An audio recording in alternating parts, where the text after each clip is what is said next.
What's up, ladies? Welcome to another episode of the Revitalized Womanhood Podcast. We're back. Hello, Jessica. I don't even know if you know this, but we have been kind of on hiatus for the last 6 months while I've been traveling around the world with my family this little bit.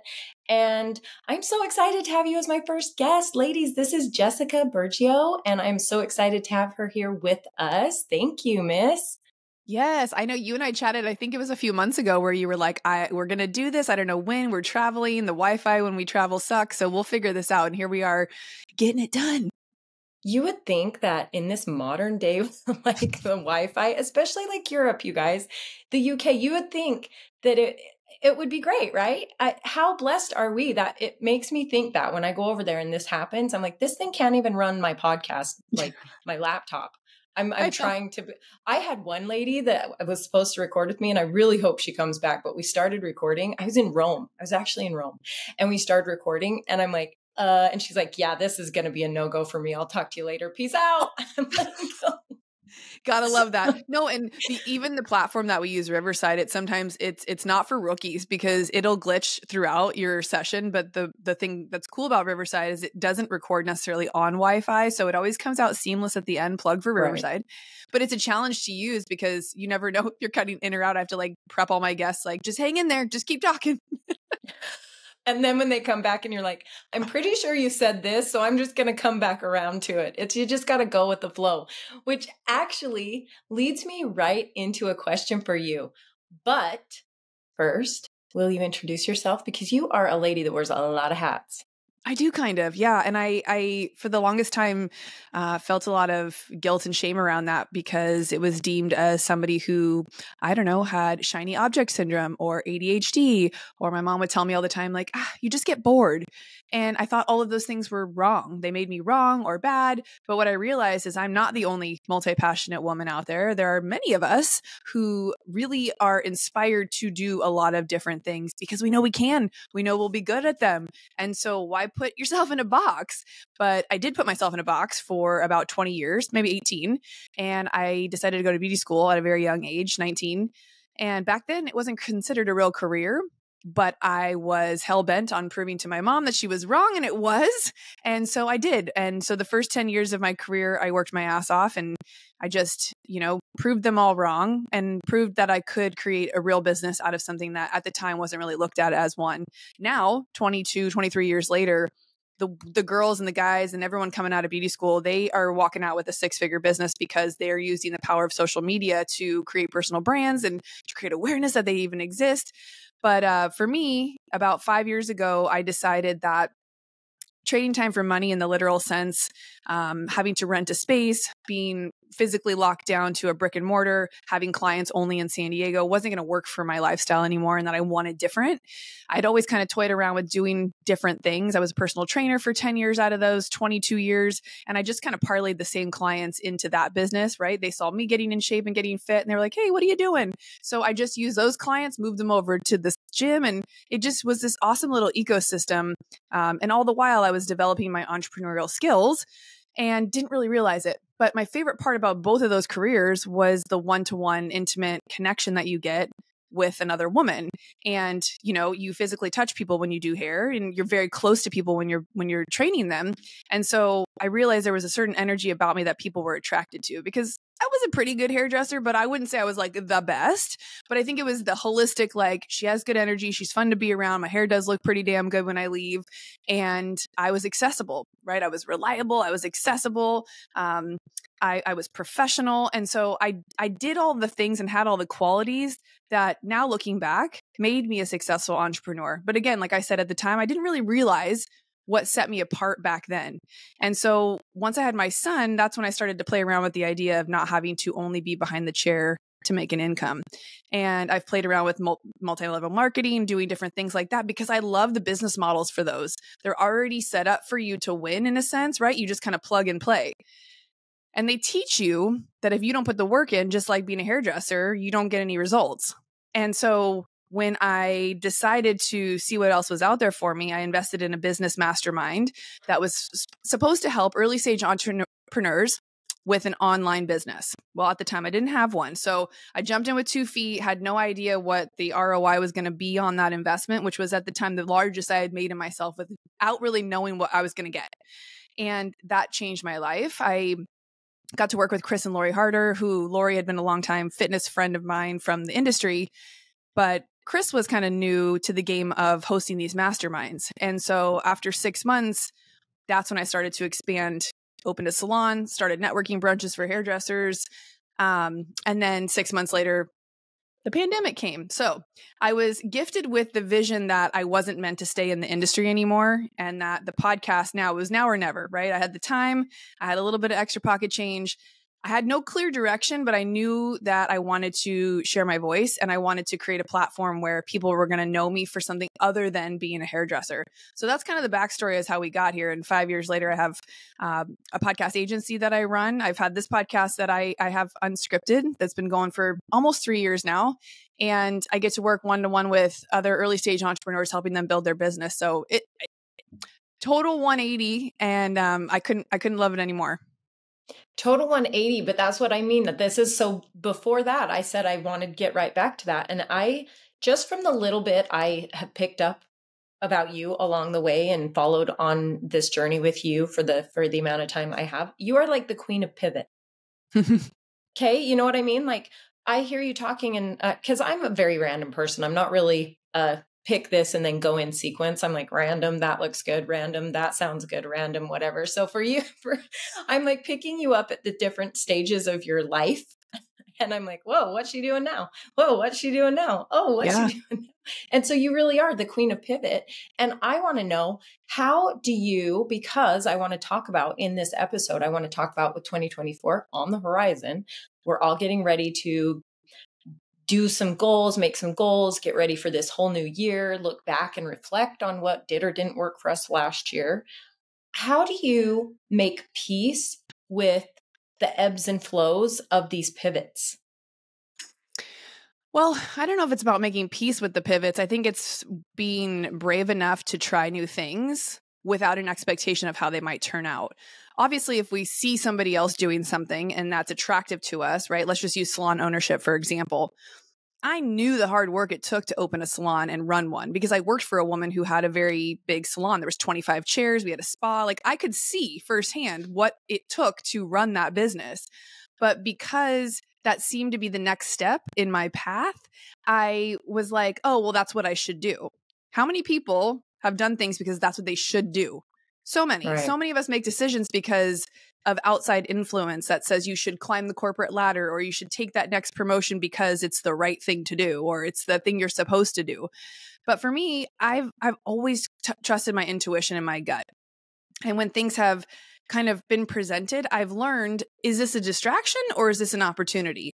And sometimes I'm okay with it being a distraction for a little while. And sometimes I'm okay with skipping on opportunities that maybe don't fit the bigger goal down the road. But being okay with trying things on for size, like I know that on my last day here on earth, I'm not going to regret not doing anything. I've literally tried almost everything I've ever wanted to. I've changed my mind on some stuff. I don't really want to jump out of a plane anymore. But there are certain things, right, that I've put myself in a situation where I can say I at least tested it out to see if it's what I wanted. Then there's been other things where I've been full hell bent. Like I opened my creative house space in San Diego, which was the space after I sold my salon. I wanted to have a creative place where we could come create content. People could book photo shoots in there. We could do podcasting in there. But what I realized is in that season of my life, I was traveling a lot. My boyfriend lives in Arizona, going back and forth again. What was the main thing I wanted to change? I didn't want to be stuck to a brick and mortar. And so it's really hard to run a brick and mortar if you're not there, at least in the early stages of opening that business, right? Eventually you can be an absentee owner of a business, sure. But for me, that's never been something that's been attractive for me. So, the pivot part, yeah, I do think this last year in particular, since I think you've come into my world too, you've seen so many new things pop up because this was my year of saying yes and stop being second guessing if something was going to work out or be part of my business or be a hobby or be whatever it might look like. And it started with breath work in the beginning of the year, actually last year. And I discovered it on my own a few years ago, but hadn't really enjoyed it or appreciated or gotten the results that a lot of people see now. And so I took a course on it to become a facilitator. But I realized I really just wanted to learn more about it. Same with human design. I went down that railroad. Like I've done a lot of things that could potentially add to my business if you want to look at it like that. But they've just educated me and allowed me to learn more about myself. And then now as a coach, it helps me understand my clients a little bit better. So again, it's super hard to connect the dots looking forward, but we always can looking backwards, and we can be like, oh, okay, that makes sense now. I'm really glad I did that. Or lesson learned. I'm not going to do that again. Right. And what's the big deal? I mean, it's everybody puts it in their minds that it's this huge mental block that's like, oh, if this doesn't work out, it's going to be devastating. Or, oh, if this doesn't, I've already said I'm doing this. If I stop doing it, everybody's going to look at me like I'm a failure or like I'm a quitter. It's like, oh my gosh, who are all these everybody's you think are looking at you? Because I guarantee you they're not. They're busy looking at themselves. We're reading in the sisterhood right now, we're reading, this month's topic was allowing room for change. And so the book I chose to go along with it was Dale Carnegie's Stop Worrying and Start Living. Such a good book. Anybody that's listening, read that book. It's a book of the ages for a reason. And he talks about all of these things. Absolutely. But I do think that there is a special, and I'm not going to say special in the way that someone else isn't special because they don't have it, but maybe self-awareness where people like you and I look at change as more of an adventure, right? Rather than looking at, and I'm trying to like give that to my ladies in my community and whoever else in social media world that can take some of this and show that it's like, what's the worst that can happen? I mean, really go through it in your head and say the worst things that can happen. I mean, yeah, down clear at the bottom of the list might be something really bad or really scary, but not usually. What are the percentage of that actually? But what are the cool things that could happen, right? Start looking at things in that way. Like, what if this does work out? Right. What if I do get to talk to all these cool people? What if I do get to meet amazing women at these retreats? What if I do, right? Yeah. And honestly, there was a game that one of my old mentors used to play. It was called Stupid Idea Time. And at the time, I loved it. But also I realized it was kind of programming us that was maybe a stupid idea. And I get that he meant well with it. So my girlfriend and I, she's great with manifestation, she records all these amazing things. She was like, let's change that to, wouldn't it be cool when? And then we come up with our dream ideas. So wouldn't it be cool when? Instead of what's the worst that can happen, let's focus on that, because we know that cliche saying, what you focus on grows. And if you are focused on the things that are not going to happen, or the abundance that's not going to come your way, or if you tell yourself, I only need to make this much money, or I only need to just get by, or if I could only make an extra blah, blah, blah, then what? Then inflation will keep coming. Then you might have another kid. Then something bad will probably happen that you have to pay for. So how about we go really big? How about we have really big, audacious dreams, and then we shoot for those, and hopefully we fall somewhere in between where we are now and where we want to go, so that you're giving yourself an opportunity. And I think by being open to pivots and being open to there not being an exact way something's going to work out, I've had more amazing opportunities come into my life really in just the last couple of months that would have never happened if I hadn't been so open to the things I have been, which are putting myself in different rooms around other women who are creating epic products or services, or ideating on different businesses, being around people who are a million times wealthier than me, and looking at their frameworks of how they show up in their life, studying how people are doing the things that I'm kind of interested in, like podcasting. I'll listen to a podcast now for the content, but a lot of times I'm listening to, how is the host interviewing? How is the guest responding? What are they doing to market the show? So it's interesting how you evolve if you allow yourself to pivot. But I think the thing that you were talking about is people get stuck with that fear. What if I leave what I've worked so hard to create, right? And imagine walking away from a book of like 200 plus clients and changing completely my career. How many of those clients do you think would have been happier if I just stayed doing the exact same thing? Yeah. All of them. All of them were my biggest cheerleaders, but also like, what about me? What's going to happen to my hair? Who's going to take care of me? At the end of the day, we care more about ourselves than, other people around us, which is fine. But that goes back to your point earlier. We think so many people are paying attention to what we're doing that we don't do things for fear of judgment. And that's where, if anybody knows me more than off this podcast, they'll know that I still feel that judgment. I still worry what people are going to think. Obviously, I'm human. I want to be liked. I want to be well received, but I'm also very clear on who I am. And the authenticity piece now is like core for me. It is, I don't do anything unless it feels authentic to me. I use other people as mirrors to see what's possible and like maybe use their framework, how they got there. Cause I want to skip some steps sometimes too. Right. But it has to land with me. And how will you know if you don't try certain things on, if you don't put yourself out there, if you don't ask for the help or ask for the opportunities? Right. And most people are so excited to help, honestly. Like truly, if you are in the right communities and categories and I know so many people. My husband says this a lot too. He says, if you're at the gym and someone has the body type that you are looking for, go up and ask them how they did it. Go up and I think they would be so like, it's so complimentary, right? For them to be like, oh, thank you for appreciating all this time and effort I just put into doing this. Here, let me help you out a bit. I think people are just that good that they want to help other people be successful as well. I don't think that you'd really walk up to anybody and be like, can you help me? And then them be like, no, I hate you. You're awful. Get away from me. But I think that's what we think in our heads. I do. And I think some people would actually kind of disagree though, because you've probably at one point asked somebody for something, whether it was help or advice, and then you didn't take it. You didn't do what they said. And so they got a little jaded because you were probably the 10th or the 100th person that asked them for help and they didn't do it. So maybe that person at the gym, because I was once her, when people keep asking you for help and then they don't do it, or they say they want to work out with you and they don't show up, or they've got all these excuses. I don't do shit for free anymore. And that came with a big flex because I had done so much for free. So I found value in, this is something people want. This is a problem that people want solved, AKA that's a business. If you solve a problem, people will pay for it. So, but I want to give some context because when you are in communities like the ones you have created, that's where the support system comes in, where I feel like there's that, you've all put some skin in the game.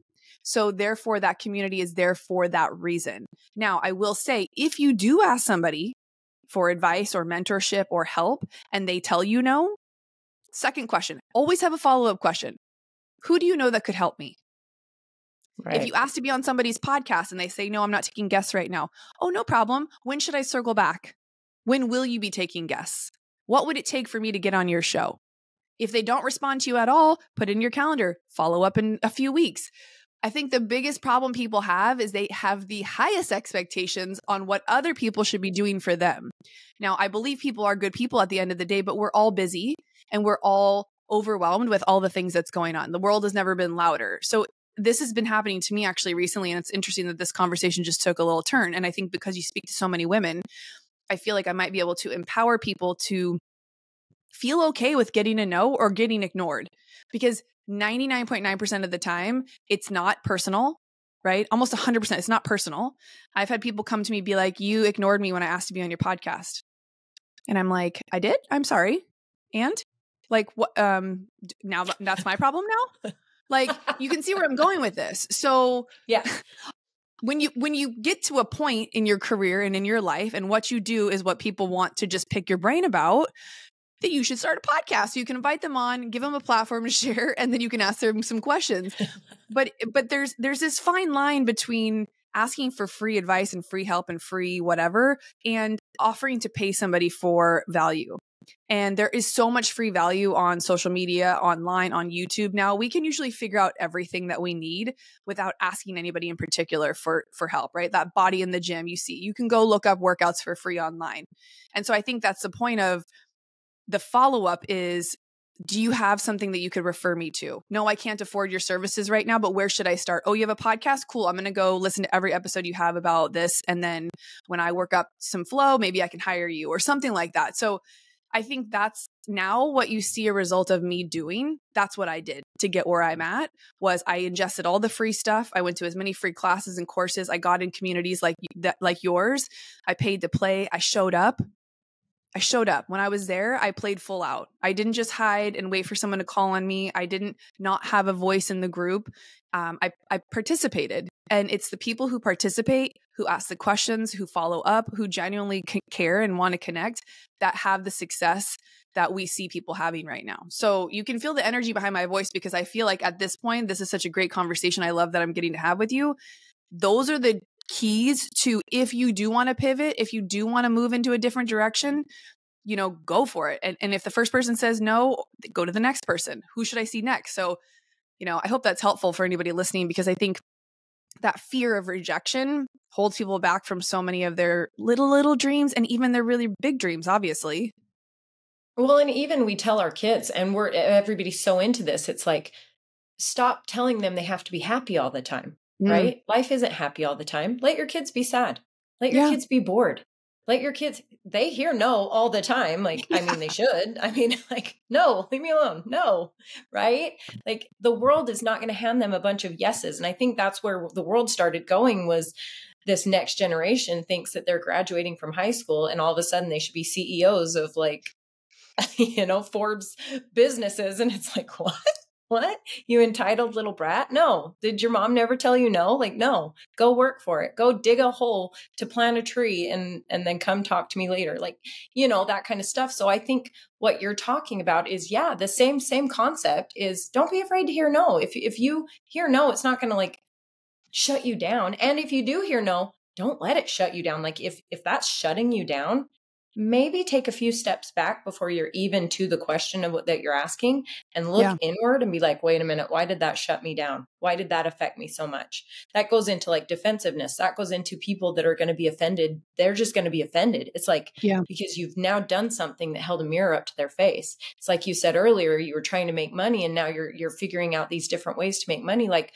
the multi-level marketing and stuff, and those sales strategies that people are like, oh, that's icky or whatever. And it's like, no, actually, that's money that's been set up for me to use. I actually tried to do that in my sisterhood, because I'm like, I don't need all the monies.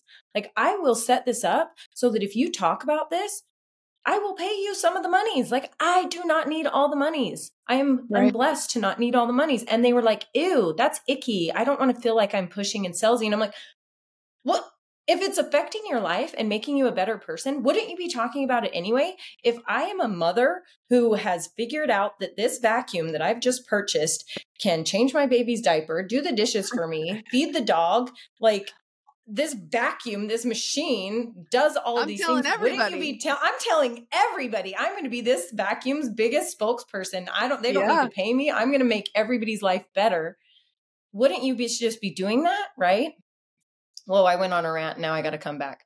Anyway, so how I was trying to get back to that, and I don't think it's very smooth, but I have the hardest time with what you were saying about being part of these communities and getting in and getting what you can out of it. And if you don't show up to play the game, you are not going to get anything from it. Why would you expect to? Why would you even be here? I did a whole monthly topic on personal accountability.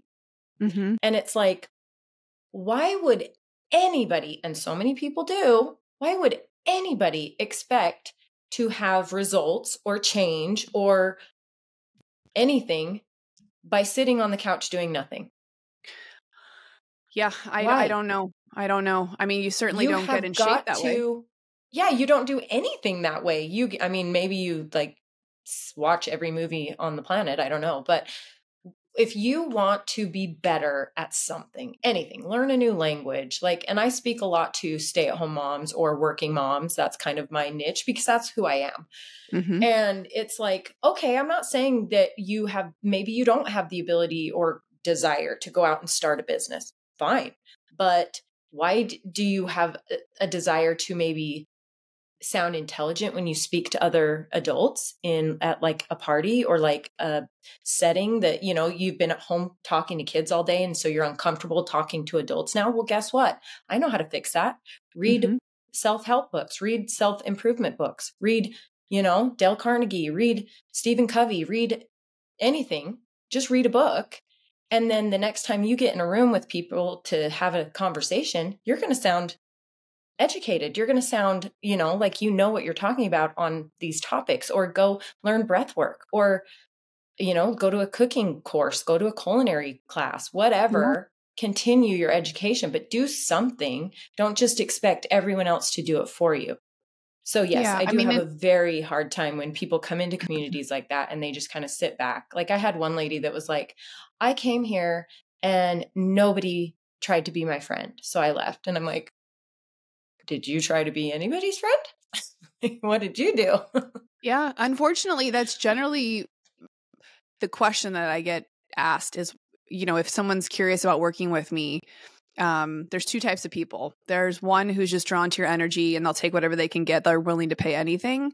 Or there's the person who their first question is, okay, well, what do I get from you then? Or what do I get? It's always, what do I get?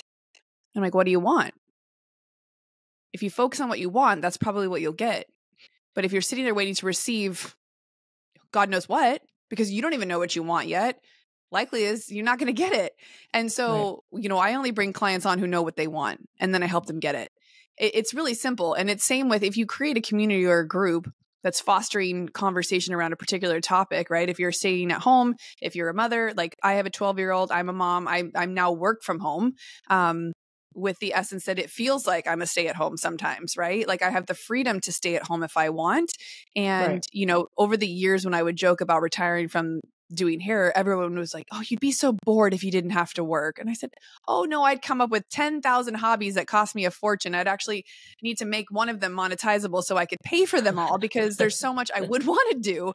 And we were joking before we hit record about the podcast being one of the main things that we love doing. And I think the books, to your point, when you were sharing earlier, what's so exciting for me about reading is that I have something interesting and new to bring in conversation. It's not even about me sounding smart. It's about me sharing and saying, hey, you know what I read the other day? Or, hey, what I just learned was this thing. And I find that people are like, oh, cool. Tell me more. They don't want to read that book. They just want you to tell them the 10 best things in that book. My boyfriend, he loves to read magazines. He's always reading on his phone and articles. I like a book, right? I'm old school. I love the book. But we're still educating ourselves in our own unique ways. And so we both bring cool conversation to the relationship, which if you're a stay-at-home and you're stuck with kids all day, that might be the best thing ever for you majority of the time. But wouldn't it be cool to have conversations that don't just evolve around your kids? Because eventually they're going to grow up and they're not going to be there anymore. And you're going to be left with wondering, what is there left to talk about? Do you even like my partner anymore?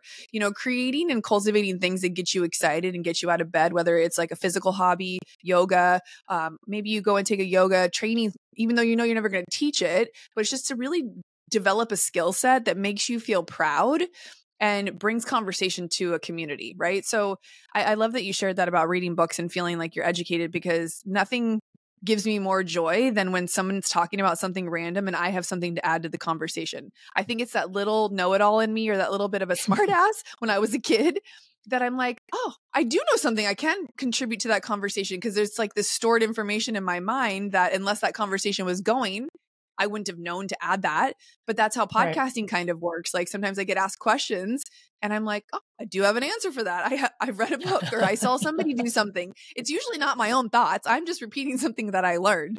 So everything that I know is only because somebody told it to me, or somebody shared it, or it was an experience that I had.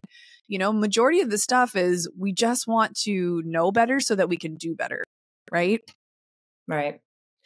Well, so when we get into, that brings me to goals. Now, you are going to be my first episode for 2024, and I am in my new space, also out of my house. My husband decided he's going to go start, he's like a serial entrepreneur. So he's like, I'm done with retirement. I'm going to go start 2 more companies. I'm like, okay, I'll stay home again. So I love that. A lot of first. 2024 hasn't even started yet. And we are like churning out busting through these goals we've set, which I don't love.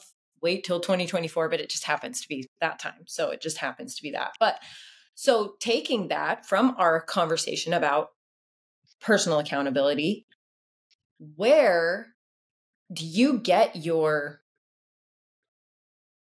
I don't want to call it passion, determination, motivation. Where do you get your motivation? That's a word, to set all your goals. Like, how do you even begin making your vision? It's a great question. So I just did a podcast episode on dedication versus motivation. And generally we need motivation to start taking action on a goal, right? But we need to be dedicated to that goal to actually make it come to completion or see it through or be a part of your life. If the goal doesn't have an end date, right? Maybe your goal is to just be in shape. Well, there's no end date for that. Maybe your goal is just to be healthier. Maybe your goal is to make more money. So generally a goal leads you to the next goal or the next thing. And for me, what that looks like is I know already there's going to be days that I'm not motivated, but that doesn't really matter in my life anymore. What matters is I'm dedicated and I'm organized now. And I'm at a point in my life where these goals matter enough that even on the days where I don't want to show up and do them, I do them anyways, which they now become habits in my life. And so I always think of what new habits do I want to start in the new year, or what needs to kind of get restarted, because many of us is just picking up where we slacked off at some point. Something threw you a curveball and you took your foot off the gas pedal on whatever it was, and therefore you didn't get to the goal at the level you wanted to. A lot of us accomplish parts of our goals, but for some reason we don't feel like we could check it off the list because we didn't go all the way. And so that's why I have a text community where I send everybody a Fuck Yeah Friday reminder, telling them to look back over the week and pick a small win or a big win to celebrate, because often each week we don't celebrate our goals as they kind of come into fruition. They could be the tiniest thing, right? Maybe you did make it to the gym 4 days a week and that was the goal. There was no end goal of like a weight or whatever. But so for me, looking things in reverse engineering, what do I want to be celebrating at the end of 2024? That's how I put the master plan together, chop that into quarters and kind of reverse engineer what needs to get done in order for that to happen. And I try not to overwhelm myself too much because so much of my life already has momentum. And what I've learned is if I just stay consistent and I just try to be at least 1% better every day, I usually end up getting there in some form or another. And like I started this podcast with, my expectation of what that's really going to look like when I get it, I try to release that, because how many times have we thought a goal would make us feel some certain way? And like you spoke about happiness, we have to choose to be happy and enjoy the journey along the way. Because if you're just waiting for that day or to check that off the box, I promise it's probably not going to feel like you wanted it to feel. But the motions that you put in action on the way there are what are going to build confidence. They're going to make you feel prideful. They're going to make you look like a person who has a lot of self-trust.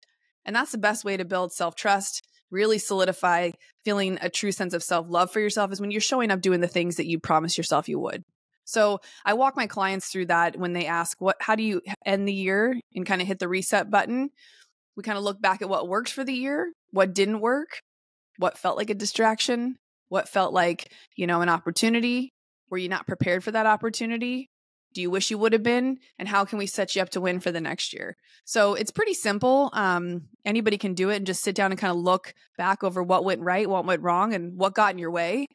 I told one of my clients yesterday, the best thing you can do is kind of look and see what got in your way. If you got in your own way, you know it. But if you allowed other things to get in your way because you couldn't say no to certain things, like I couldn't say no to going out with my girlfriends every weekend, so therefore I wasn't as productive as I wanted to. Maybe you worked Monday through Friday, and that going out on Fridays took away your time for your side hustle or your time with your kids on the weekends because you were hungover, you didn't feel good. So there's always something that is getting in the way. And it's usually because we're saying yes to too many things and not no to the things that are going to stop us from accomplishing those goals. So that's where the dedication comes in, because it's really hard to be motivated to say no to your friends to go out, right? Like, who's motivated to say no? No, nobody. We're usually motivated at 7 a.m. when they're like, let's get drinks. You're like, yes. And then by 7 p.m., you're like, why did I say yes? I don't want to go out. And you go anyways. And then you spend money maybe you shouldn't have. And then you drink too many drinks. And then you don't feel good. Those are always the best analogies because we all know what that feels like. But yeah, I think at the end of the day, intuition that said no. Yep. You know better, and you know what's getting in your way. And so if you just sit down and you get really quiet and honest with yourself, that's where breath work can kind of help you tap into the feelings around what might be coming up or that might be stuck. And just getting quiet and meditation, whether you need to just go for a walk or go to a yoga class. Those are my moments every morning of getting clarity around what that's going to look like. But I do it day to day now, right? Versus like just sitting down in January and doing it. Every morning I reassess what needs to get done. What's the easiest path that it will get me there, right? And do I need any help? Because when you can start asking for help, that is the biggest needle mover in your life and your business. So maybe help looks like, you send the kids off to grandma's once one weekend a month so you can actually have date night.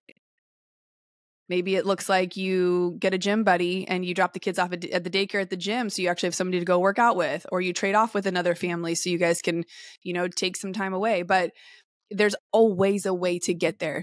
It's just a matter of how dedicated are you? Right. Right. Quit. I have this thing where I say, okay, tell me the goal. I love that you said you work backwards, because I love working backwards, like especially with a goal. Okay. You have a goal in mind. Let's say you've got your vision. So now you're down to your goals. You've got this goal in mind, but you're like, there's too many things in my way. I can't make this goal happen because there's too many different parts that I don't have control of. And I'm like, okay, let's break this down. What do you have control of? And let's write it. What are those? The Venn diagrams? Is that the Venns? I love the Venn diagrams. It's like, I have control over here. I don't have control over here. Well, let's figure out how to make the things you don't have control of, you're in your control. But I love that you talked about expectations. And that's bringing me back to what we were talking about earlier as well, is if you're putting these expectations on yourself as what the end goal is supposed to look like, yes, if you're losing 15 pounds, that's pretty easy to see what the end goal is because your scale tells you. However, if it was to look better, you might have gained because you made muscle. Like that's a different end result. So if your expectation, if you're just like, I'm not losing weight, but all the while you're fitting better into your clothes and you look lean and mean, that's totally different expectation. So why do you put this kind of a end game? Like it has to be this, right? You got to get that out of your head. But also in this book that I was just talking about, I love that he talks about decisions as being a current, right? A decision is the equivalent of you jumping into a raging river. You don't know where it's going to take you. You could bump up against a log. You could go off a waterfall. You could, right? It's just, but that decision put you in, and now it's up to you to go with the current wherever it goes. But if you are rigid, like I will not bend, right? You will break. You're going to hit a rock and snap or something, right? You have to allow yourself to accept, like you're saying, your year of yes. I'm going to see where this goes. This could be very uncomfortable, but I'm going to see how this plays out. It could end up being the best thing I've ever done, right? Yeah. I mean, it has for me. This past year has attracted more high-level clients into my business than ever before by me showing up and sharing what the journey looks like. And it might be a little confusing to some people at times. It's sometimes confusing to me, but by being with and in the flow, it's allowed for me to embrace all of it. And a lot of it was sticky and messy earlier in the year. But I found my way, and it was because I was dedicated and I wasn't going to quit and give up. So, we always know how to get to a no or get to a dead end. It's just to quit. And then you'll never know. You'll never know what that potential could have looked like. And I feel like at the end of the day, that's what we want. We want to feel like we lived up to our potential in some form or another, and that we were the best version of ourselves. And it could just be day to day. And honestly, I think when we set goals that we've never accomplished before, it's usually based off looking at somebody else. We see that Jess is doing something and that's the goal. Okay, that's the goal. Jess has it. That's what I want to do. But maybe we don't compare our seasons appropriately. Maybe she doesn't have any kids, but I have 3 kids. Maybe she has a husband that brings in a lot of income, so there's extra financial support there, and I don't have that. So when we set goals and reverse engineer them, you can't compare your goals to other people or the way you get to those goals. So giving yourself that grace and really, again, going back to how you're going to get there, it's going to look different. It might take you a little bit longer, but you're still moving. You still got your foot on the gas. You're still figuring it out. And someone's going to want to hear that story from you. Someone's going to want to see how it was done. So if you go first and you pave the way with your situation and your current reality, share that because it could be helping someone else. And that's why people like us start podcasts and communities so we can show other people it doesn't have to only look one way. You don't only have to do it that way. Like you can be a single mom like I was for a long time and still figure it out. And so I hope that gives anybody listening kind of permission to make some cool goals for the year and figure out who do you need to ask for help? Where can you find the resources to get you that help? And don't be afraid to pay for the help. If there's mentorship or coaches or programs that you can be a part of, I say do it. Make smart financial investments, but also be open to what your ROI, your return on investment, is going to look like. Because everything that I've invested in has looked completely different as far as the return on investment than majority of the other people in the group. Mine always comes in the form of random cool opportunities that then make me money later on down the road. So again, just stay open, stay fluid, like she said, like get in that current and just like see what happens. Well, and like you're saying, we talked about it's skin in the game. Like you are absolutely going to people. I love it. I had a friend just post something and it broke my heart to see it. Like it infuriated me, honestly. She is become a friend. She was an acquaintance, become a friend, and she's starting out wanting to do a community. Right. And so she posted, she did a, marketing tool and it was like $10. I mean, it wasn't anything. And someone's like, well, why isn't this free? And she's like, because it's my work. And I was like, you don't even need to answer that. Like, don't even validate that question. Why is it free? Just because I'm a stay-at-home mom and I don't have a business or whatever. Even if I am a businesswoman and I've created something, like, why is it that you wouldn't expect Jane to put a price tag on it, but you would expect Martha to? Like, what are you talking about? That was my time. That was my energy. That was my time away from my kids. That was my hard work. That was my knowledge trying to help you with the knowledge you don't have yet. Like, I've outdied. So yeah, absolutely. I think if you are wanting some real change, you got to put a little skin in the game, because there is free resources ad nauseum available to us at our fingertips. And information without implementation is useless. How many times, listeners, you're listening to a podcast right now?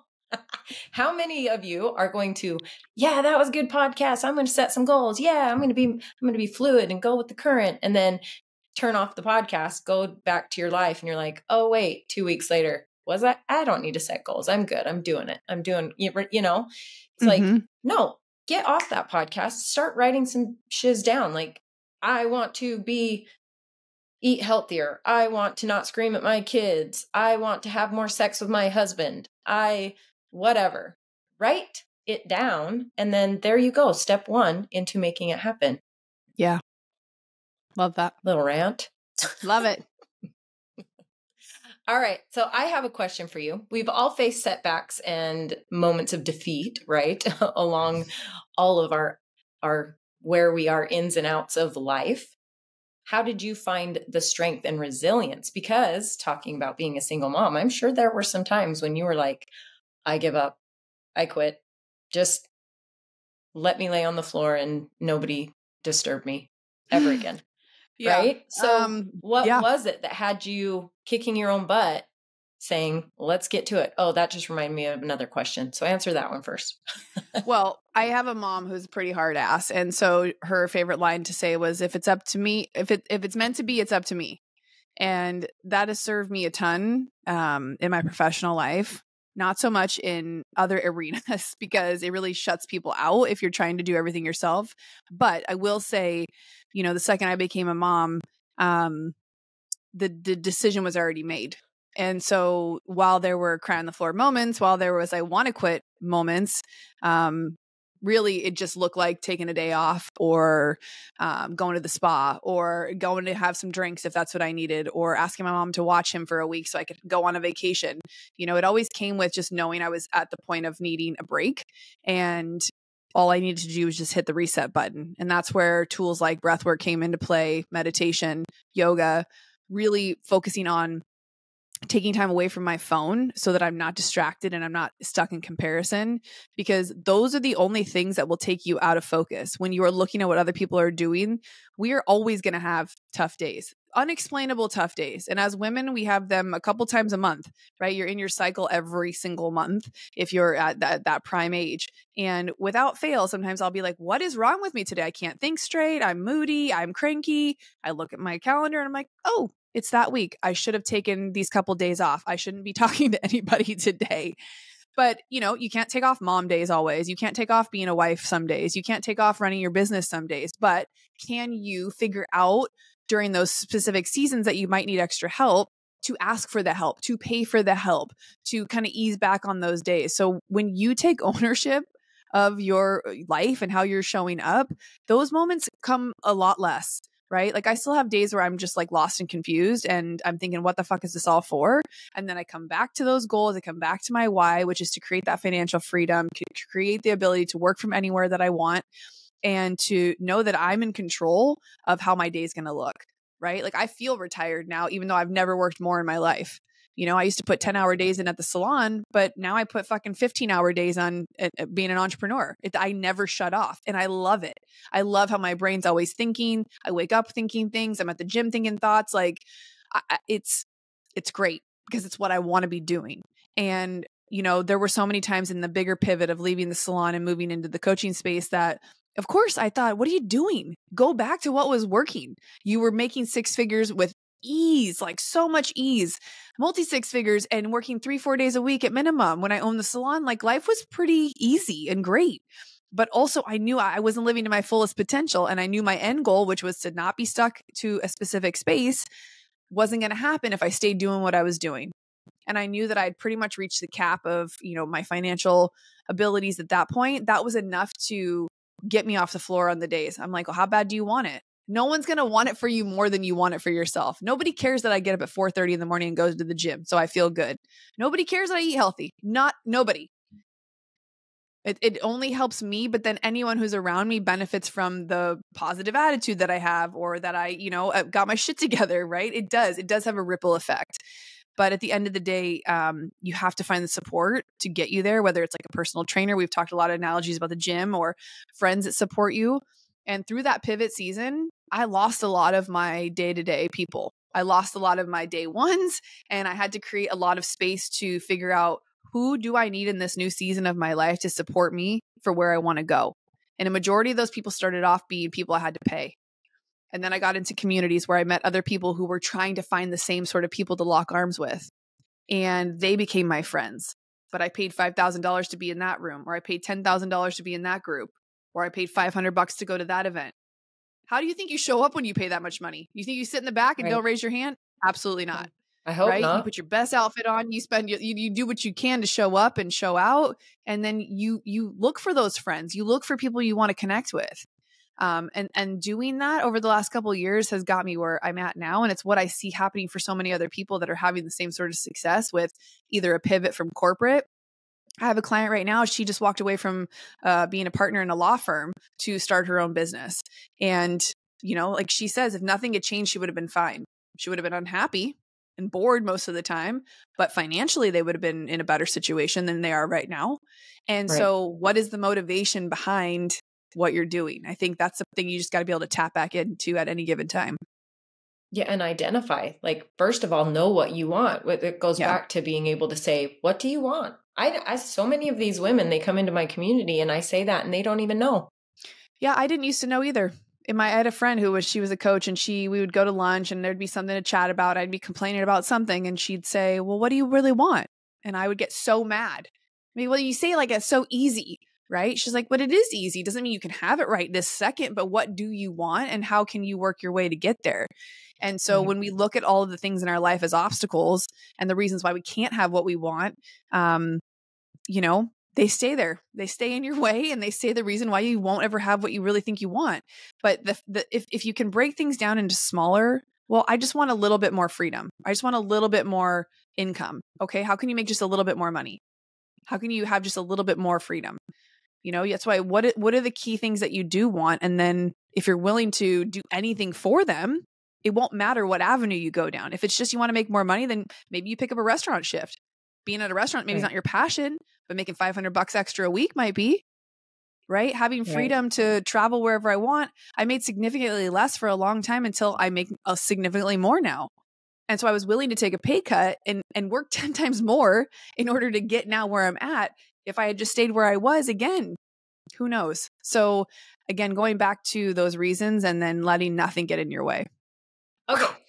So for our listeners who are feeling stuck, or unsure about their goals.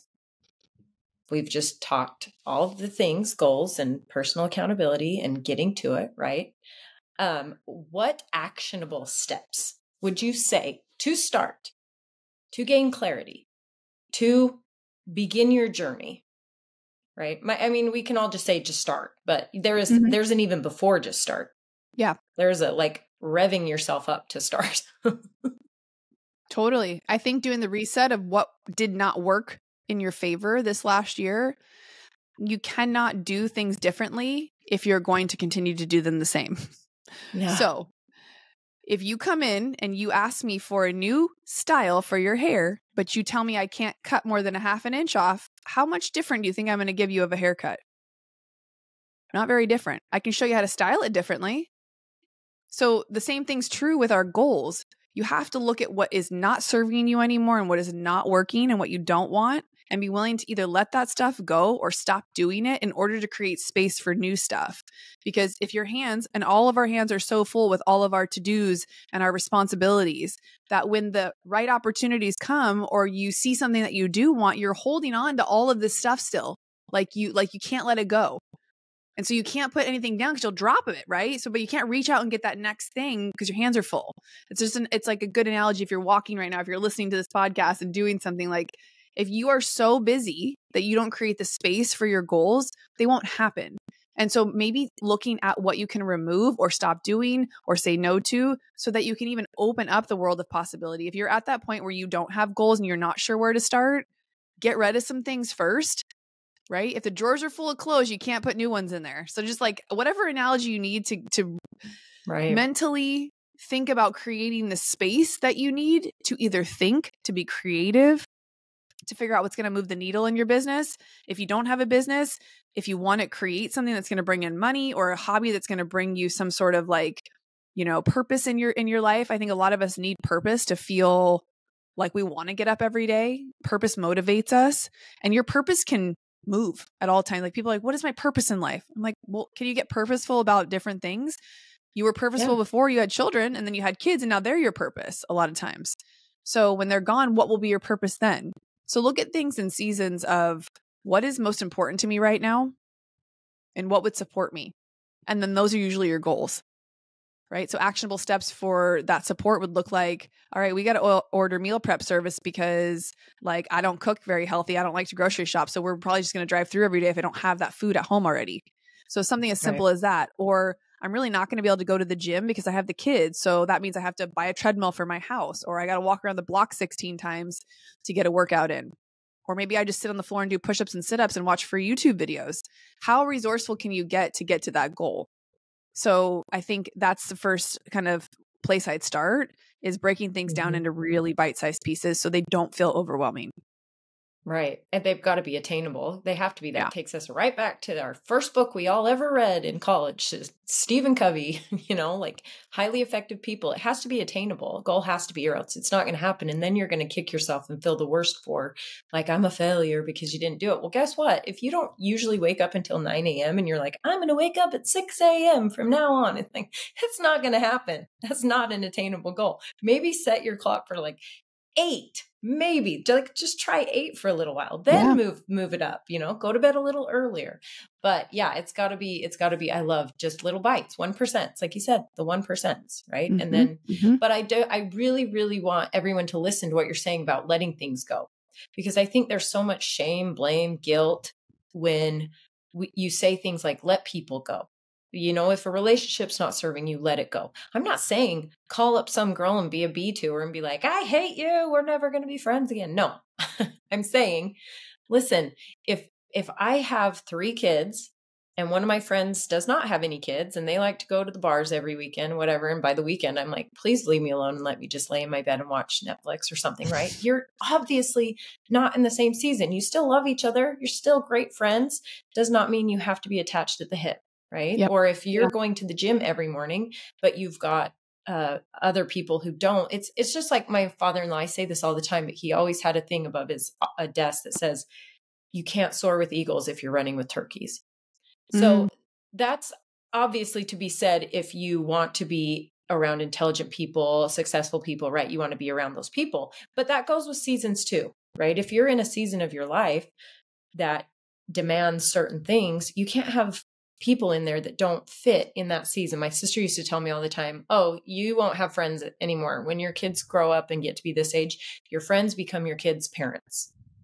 Those are who your friends are going to be. And I'm like, oh no, you're so dumb. And then I'm starting to see that now. I'm like, oh, it's the kids' parents from the football games. It's the kids, right? These are the people now in my circle. So these are the people that I have to make room for. So yeah, I love that I love that analogy of holding it in your hand and what are you going to drop if you let go to grab something else?